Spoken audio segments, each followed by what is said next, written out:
is autumn and it is pumpkin season. We are here in Collingwood, Ontario. It is mid-October, and I felt inspired to make a pumpkin soup, but I didn't want the usual traditional pumpkin soup. So I have put together some ingredients in order to make a Thai-inspired pumpkin soup, which I think you're going to really like.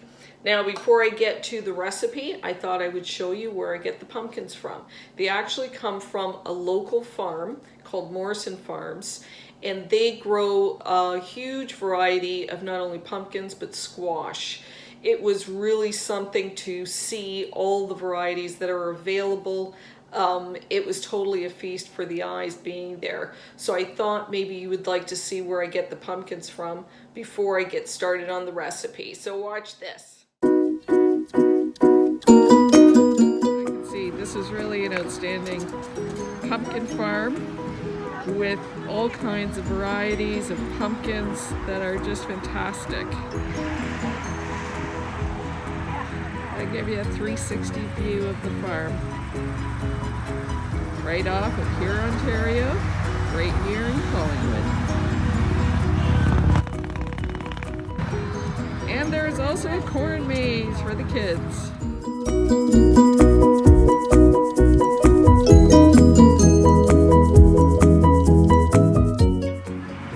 Pink pumpkins.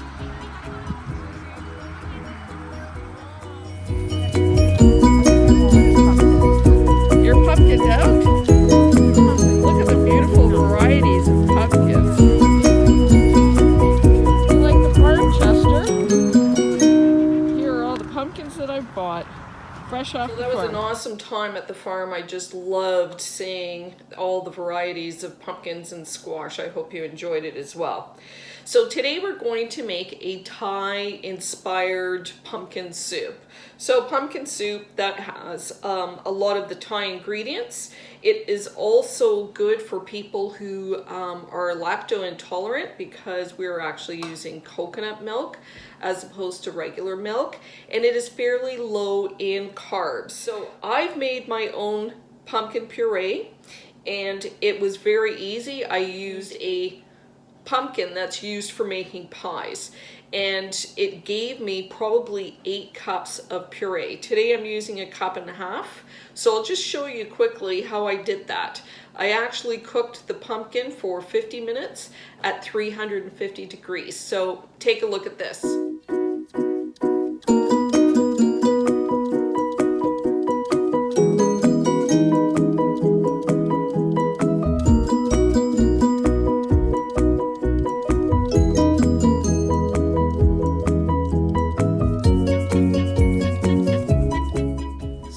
At 50 minutes at 350, and a way to tell if your pumpkin is done is to press it, and if it keeps depressed, as you can see, then the pumpkin is cooked. All right, let's take it out of the oven. So our pumpkin is cooked, and it's just steaming hot, and you can see that the flesh is perfectly cooked.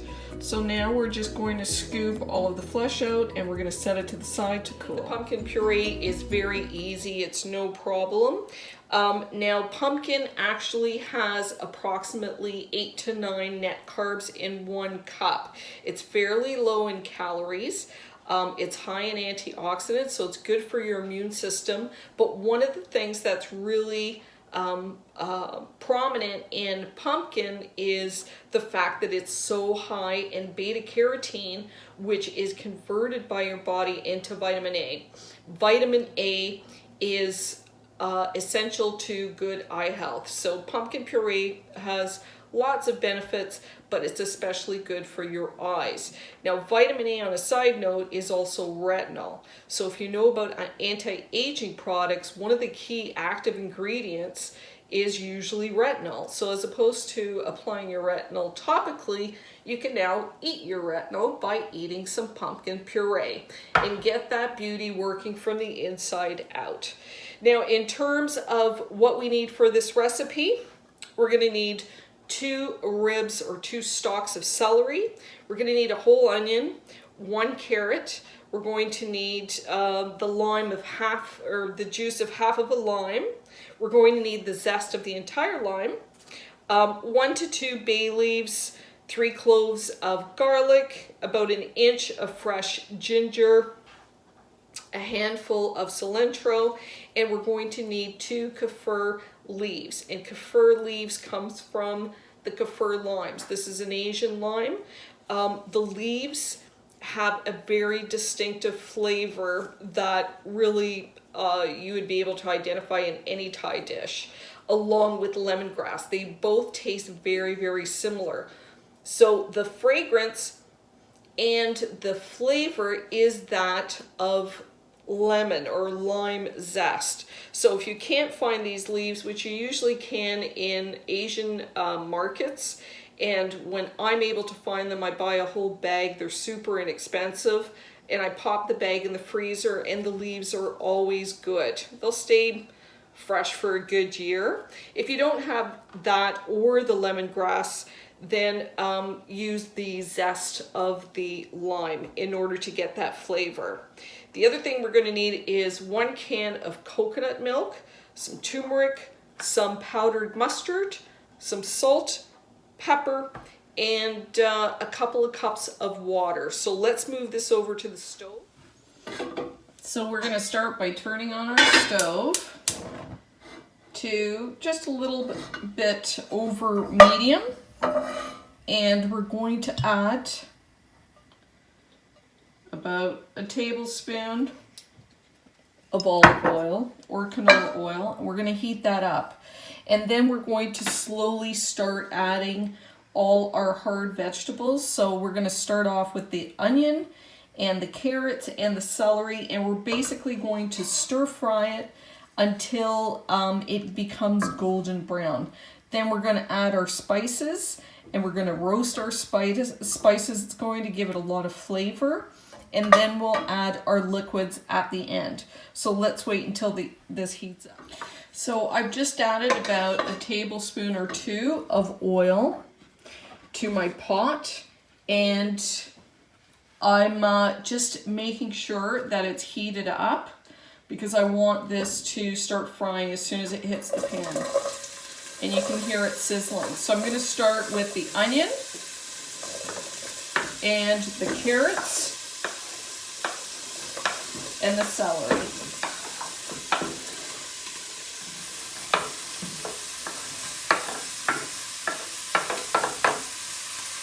They call it the holy trio, and that's a great way to start every soup, is with carrot, onion, and celery. And now we're just going to stir fry this until it's tender and brown. So let's do this for a few minutes, and then I'll come back and show you what it looks like. Now, I've been just stir frying this for 3 minutes, and it has softened the vegetables. So now I'm going to throw in, I've got 2 small bay leaves and the kaffir leaves. And I'm just going to continue stir frying this until it bakes down a little bit further. I'm actually going to add a little bit more oil because it's getting a bit dry, and I want this to caramelize. So I've been stir frying this on medium-high for 10 minutes, and now the vegetables are starting to brown. So the more concentrated, or the more that we cook these vegetables now, the less time we'll have to wait for the soup to steep, because we're really concentrating the flavors by frying them down. So 10 minutes for the flavors and for the vegetables, and now we're going to add the ginger and the zest of the lime. We are also going to add about a teaspoon of black pepper, about a pinch of salt or half a teaspoon of salt. We're going to add a quarter of a teaspoon of turmeric, and we're going to add a quarter of a teaspoon of the mustard. powder. And we're just going to stir fry this. Let me show you what this is like. Now, as you can see, the vegetables are turning brown.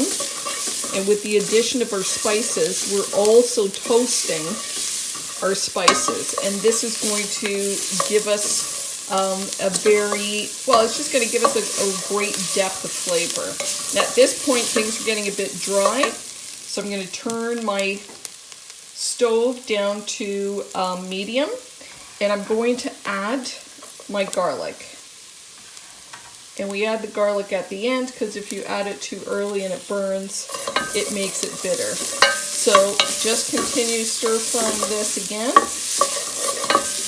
just for another 30 seconds or so, and turn off the stove. So I've just turned off the stove because the mixture is getting very, very dry and I don't want to burn it. I want the flavors to be concentrated. So now to this is when I add my 1.5 cups of pumpkin puree.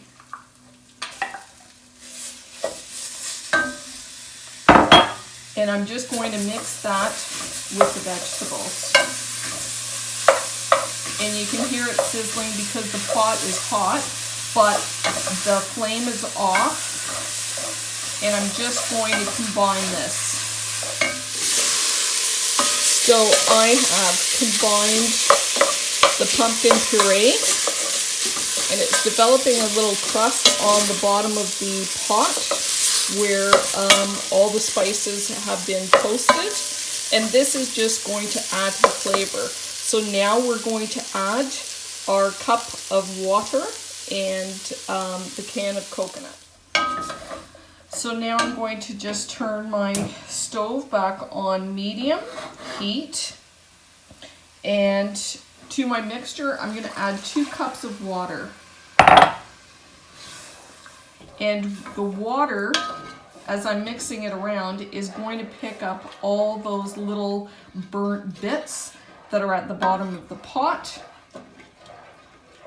And that's going to add to the flavor. And then to this, we're going to add the juice of 1 can of coconut milk.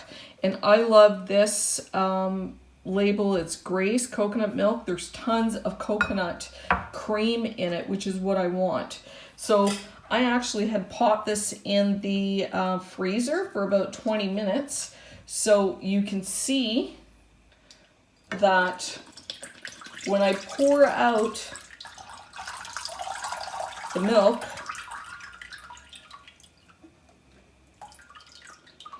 I am left behind with the cream, and that's what I want.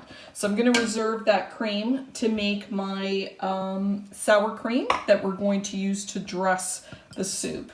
And we're going to add all the liquid from the 1 can of coconut milk.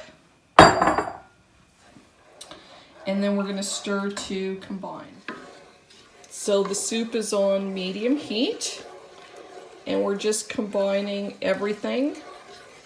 And we're going to put the lid on this, and we're going to cook it for about 10 minutes on, I'm going to say medium low, and we'll put our lid on it, and we'll just cook it for 10 minutes. So it's been 10 minutes, and I had to crack open the lid halfway through to allow some of the steam to escape. It smells amazing. And now we're just going to fish out the kaffir leaves and the bay leaves, and it's in here somewhere. So let's fish. So we've got our hand blender, and we're just going to puree. So it's perfectly pureed. At this point, you want to add the juice of half a lime. You want to add all your fresh cilantro. And at this point, we're going to taste it to see if it has enough salt. So we're just going to taste to see if there's enough salt.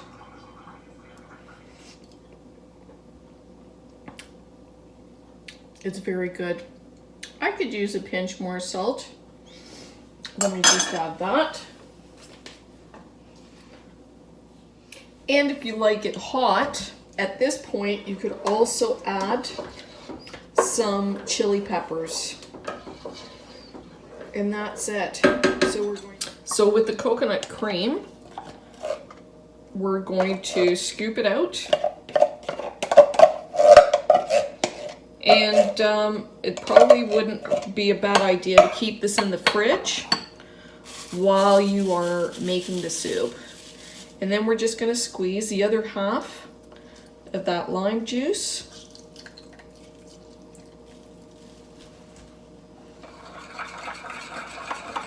And we're just going to mix it in to the coconut milk along with just a splash of apple cider vinegar. The soup is sweet, so this becomes a bit of a creamy, sour flavor in the soup. So we'll ladle it out.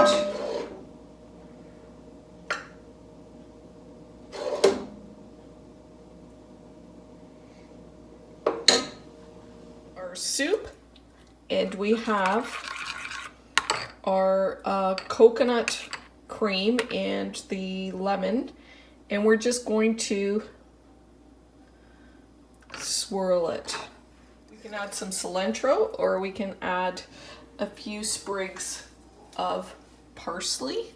So here's the finished product. It looks absolutely delicious, and let's try it. So our soup is ready, and actually it didn't take too long. Now you could have added the coconut cream that we mixed with the lemon. We could have added this directly to the soup, but it actually makes it, it's nice to taste the kind of sour coconut milk along with the sweet soup and have that distinctive contrast as opposed to just having it mixed all together. So let's see what this tastes like.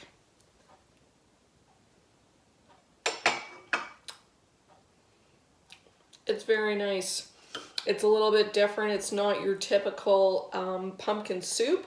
Definitely has an Asian flair to it. And I really love the creaminess of the sour cream. So if you are in the mood for Thai pumpkin soup and you make this and you like it, I hope you share it. Enjoy!